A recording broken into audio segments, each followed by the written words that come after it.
মোটা বলার আগে একজন মায়ের গল্পটা জানো। শরীরটা বদলেছে, কিন্তু আমি হারিয়ে যাইনি। একটা সময় আমার ওজন ছিল মাত্র 40 কেজি। তখন অনেকে বলতো, এত রোগা কেন? আজ আমি 2 সন্তানের মা। এখন আমার ওজন প্রায় 60 কেজি। আর শুনতে হয়, এত মোটা হয়ে গেছো। তখন বুঝলাম, মানুষকে খুশি করা সত্যিই খুব কঠিন। রোগা হলেও কথা, মোটা হলেও কথা, কিন্তু একটা কথা অনেকেই ভুলে যায়, এই শরীরটা শুধু মোটা হয়নি, এই শরীর দুটো সন্তানের জন্ম দিয়েছে। এই শরীরই ভোর থেকে রাত পর্যন্ত সংসার সামলায়, বাচ্চাদের দেখাশোনা করে, তাদের নিয়ে এদিক ওদিক ছুটে বেড়ায়। দিনের শেষে নিজের জন্যে আয়নার তাকানোর সময়টুকুও অনেক দিন হয়ে ওঠে না। তবুও মানুষ শুধু ওজনই দেখে।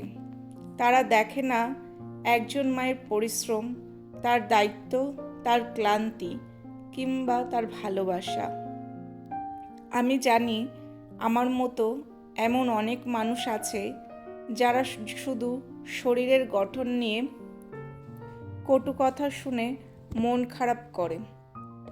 তাদের সবার জন্যে একটা কথা বলতে চাই, তুমি একজন মানুষ, তোমার একটা গল্প আছে, একটা সংগ্রাম আছে, একটা জীবন আছে। যারা অন্যের মোটা নিয়ে কটূক্তি করো, তাদের উদ্দেশ্যে একটা কথা বলি, কারোর শরীর নিয়ে মন্তব্য করার আগে একবার ভেবো, তোমার একটা কথাও হয়তো তার সারাদিনের হাসিটা কেড়ে নিতে পারে। আমি নিজেকে ভালোবাসতে শিখছি, সুস্থ থাকার চেষ্টা করছি, কিন্তু অন্যের কথার জন্যে নিজেকে ছোট মনে করি না। কারণ একজন মানুষের সৌন্দর্য শুধু তার শরীরে নয়, তার মন, তার ব্যবহার আর তার ভালোবাসার মধ্যেই সবচেয়ে বেশি ফুটে ওঠে। আগে আমাকে যখন বলতো তখন আমার একটু কষ্ট হতো, মাঝে মাঝে কেঁদেও ফেলতাম বাড়ি এসে, কিন্তু এখন আর গায়ে লাগে না, বুঝে গেছি এখন। কারণ তারা তোমাকে কষ্ট দেওয়ার জন্যেই কথাগুলো বলে। যদি তুমিও কখনো এই অভিজ্ঞতার মধ্য দিয়ে গিয়ে থাকো, তাহলে জেনে রেখো, তুমি একা নও।